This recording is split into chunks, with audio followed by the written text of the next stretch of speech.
Hi, I'm Bill O'Reilly. Thanks for watching us tonight. The consequences of Syria, that is the subject of this evening's Talking Points memo. This man is a killer, and evidence shows he used poison gas on civilians last month, a violation of international law.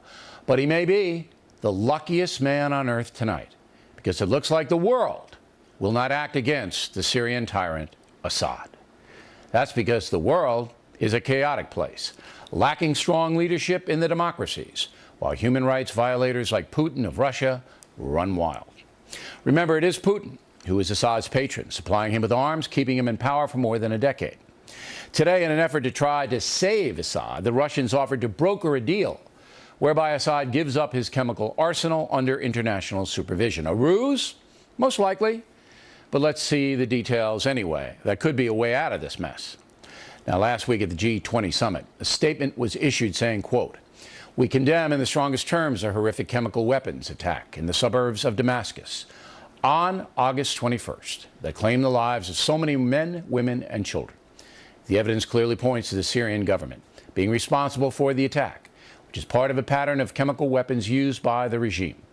We call for a strong international response to this grave violation of the world's rules," unquote.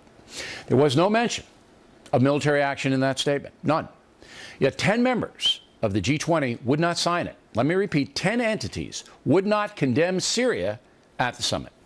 Argentina, Brazil, China, the European Union, Germany, India, Indonesia, Mexico, Russia, of course, and South Africa. So the world is divided on Syria, another great win for the war criminals. If everyone united against Assad, he'd be gone. So would al-Qaeda and most terrorism. But the world is too cowardly to take a stand. Thus, the violence continues. And you can forget about the United Nations. Russia and China will veto any strong action against the villains of the world. Why? Because those countries are villainous. And that's the truth. So it is left to the United States and its allies to try to impose some sense of justice on the planet.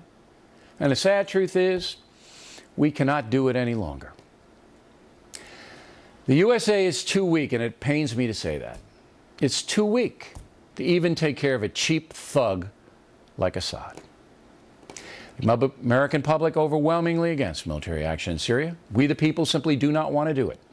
Even though 82% of us, 82%, believe Assad did gas his own people, according to a CNN poll.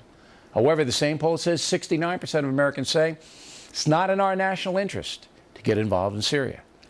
Therefore, President Obama will likely fail in his quest to have Congress authorize a military strike against Assad.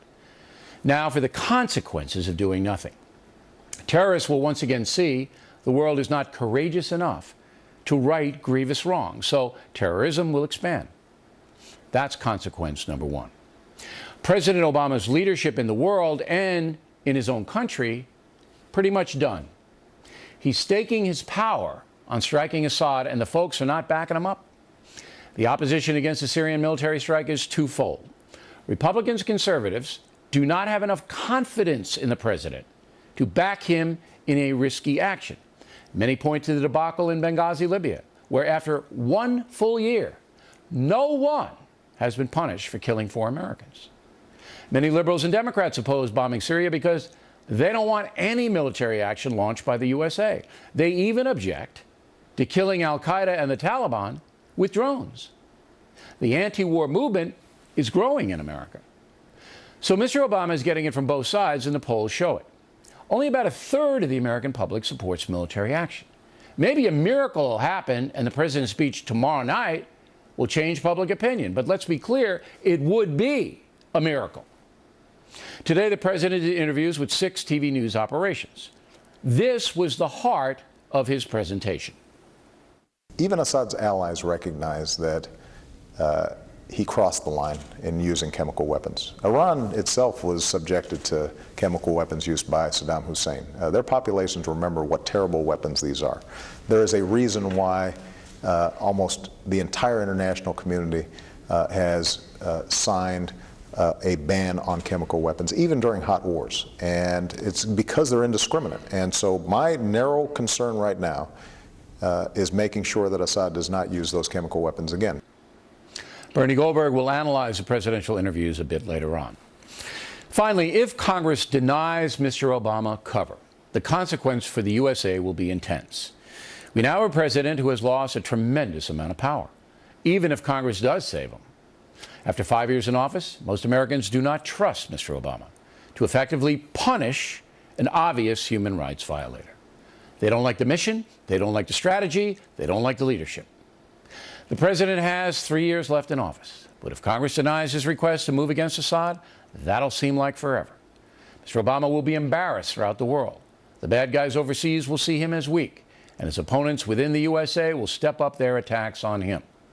And so, ironically, a vicious attack in Syria now has extreme global implications.